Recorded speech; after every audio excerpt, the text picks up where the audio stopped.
Way back in 1966 on November the 15th, on a cold, clear, dark night at around 11:30 p.m, two married couples were driving down a long, winding road in their 57 Chevy, not far from Point Pleasant, West Virginia.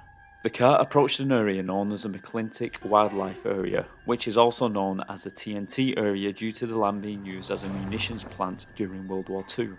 It was on this land that many above-ground bunkers were built to store the TNT that had been manufactured in the area, until it was abandoned in 1945 and became a dumping ground for toxic waste. These steel-reinforced concrete bunkers were covered with dirt and were perfectly blended into the natural mounds of earth as grass grew over the storage huts perfectly, camouflaging the TNT storage units, hiding the bunkers from any overhead enemy aircraft that may be flying by. In the daytime, the area was quite pleasant, a lovely place you could visit to try your hand at a spot of fishing, or camping, or maybe a leisurely walk. But at night time, for some reason, the area is known to be a very eerie place. And on this particular night in 1966, there was no exception. As the car carrying the two married couples came over a small hill, the headlights of the car came down upon a strange creature, which whipped its head around in a startled manner. And as it did so, the headlights of the car shined directly into the creature's massive eyes that burned a bright red. The creature stood almost 7 feet tall. It was humanoid in shape and muscular looking, with two large wings, one of which was folded behind its back, and ashen white in colour. The features of the face remained in the shadows. Only two bright red eyes could be seen as they stared back from the darkness, and the head seemed to be tucked away neatly into the chest area of the creature. The creature seemed to have its wing caught in some wire near a section of the road which had been closed off near an abandoned power plant, and it was pulling frantically at its wing, trying to free itself with its giant hands. All the while, the two couples stared in amazement from the windows of the car.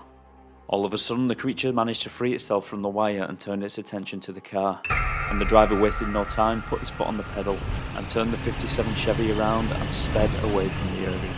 As the terrified couples drove away down Route 62, they noticed that the creature had now took flight, its 10-foot wings effortlessly gliding on the wind, following them, and it had no problem at all keeping up with the car.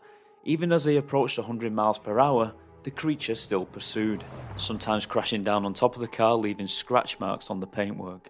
And apparently the strange creature produced a sound not unlike a record player being played on high speed, or a loud squeak of a mouse. At times they noticed that the creature had flown ahead and was perched on various road signs, watching as they drove past, as if taunting them. This carried on all the way into town. As they drove along the road, they would see the creature perched here and there, watching them intently. At some point, the strange creature decided to abandon the chase and head back, and for some strange reason, the two couples decided that they also wanted to head back, to get another look at the strange flying humanoid figure that had chased them at speeds of 100 miles per hour. And so they did, and once again as they approached the same area, the headlights of the car once again reflected in the creature's eyes. It then simply spread its wings and seemed to defy gravity as it flew vertically directly up into the night sky. It was at this point that the two couples decided to head back into town and report what they had seen to the police, who at first were skeptical about what they were being told, but there was one thing the police couldn't deny, and that was a fear that was clear to see in each one of their eyes. This was the first official sighting of the creature, but later it was revealed that on the 12th of November 1966, as the sun was beginning to set, the creature appeared from the trees in the cemetery as Kenneth Duncan was digging a grave for his late brother-in-law with the help of 4 other men in Clendenin, West Virginia, not far from Point Pleasant.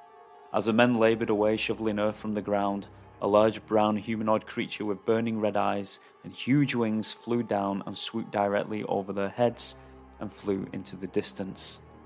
This creature quickly became the talk in the town of Point Pleasant, and this was far from the only sighting of the strange being that was eventually named the Mothman. After the initial sightings were reported, it wasn't long before the newspapers took these stories and ran with them.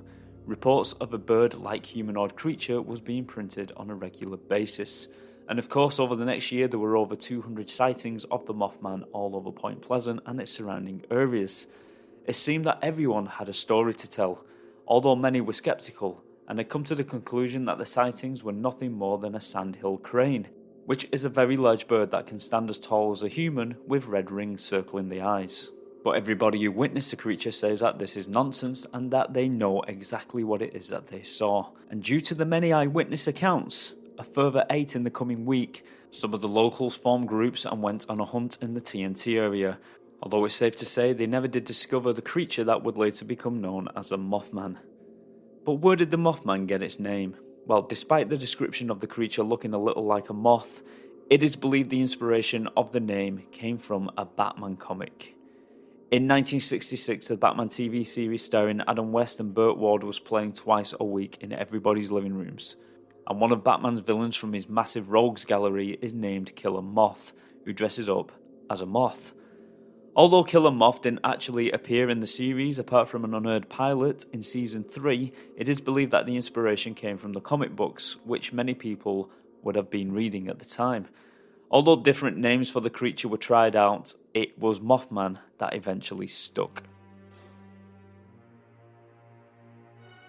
A gentleman named Newell Partridge was one of the next to see the creature that was now known as the Mothman.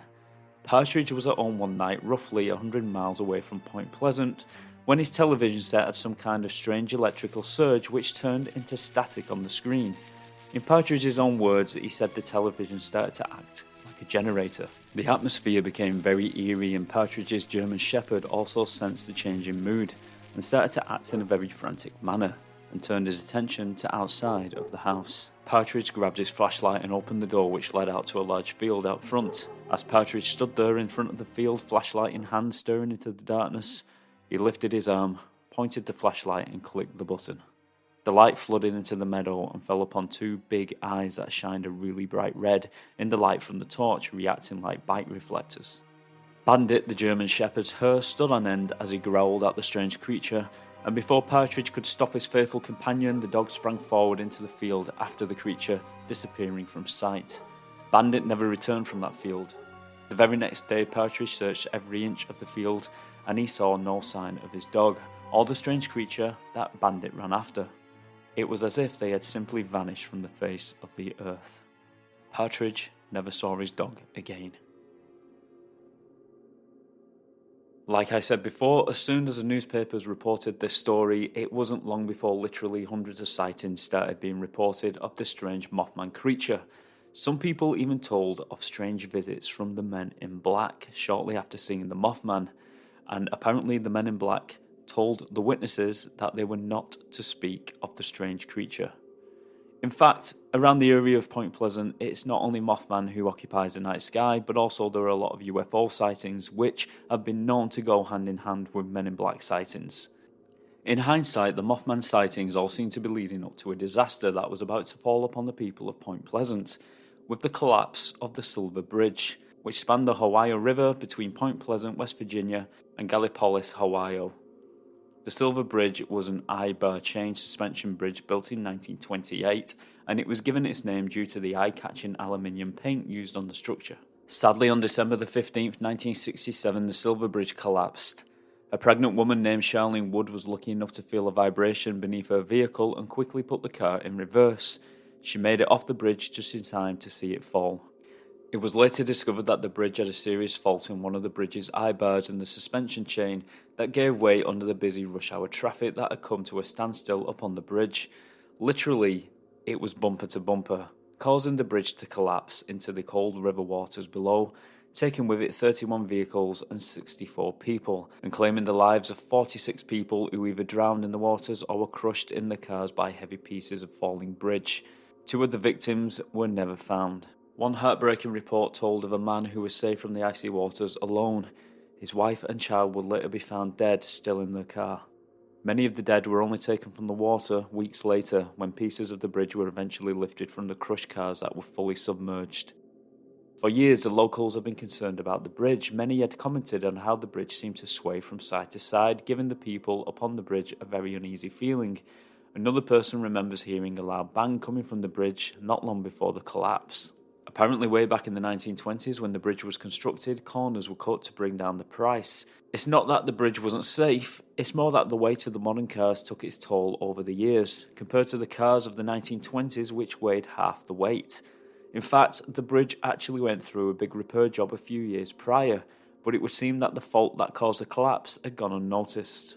In 1975, author John Keel, who wrote the book The Mothman Prophecies and literally put Point Pleasant on the map, made a connection between the Mothman sightings and the collapse of the Silver Bridge, and it's forever become part of the tragic story. Many came to believe that the Mothman sightings prior to the bridge's collapse was some sort of warning of a disaster yet to come, like the Mothman was trying to warn the people of Point Pleasant, or he was merely attracted to tragedy.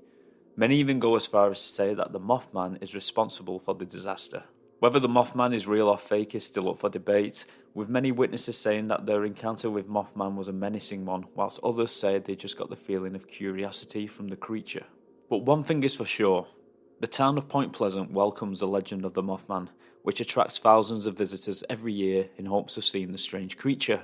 And then on the third weekend of every September, Point Pleasant holds a Mothman Festival, which is held next to the Mothman Museum and a very impressive steel Mothman statue that stands proudly in downtown Point Pleasant.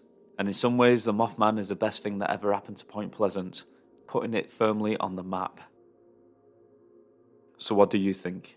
Is there a strange humanoid creature with a 10-foot wingspan and burning red eyes maybe living within the TNT area of Point Pleasant? Is the Mothman real? As always, I'll let you decide. Until next time, take care of yourselves and each other, and I will see you very, very soon. Bye-bye.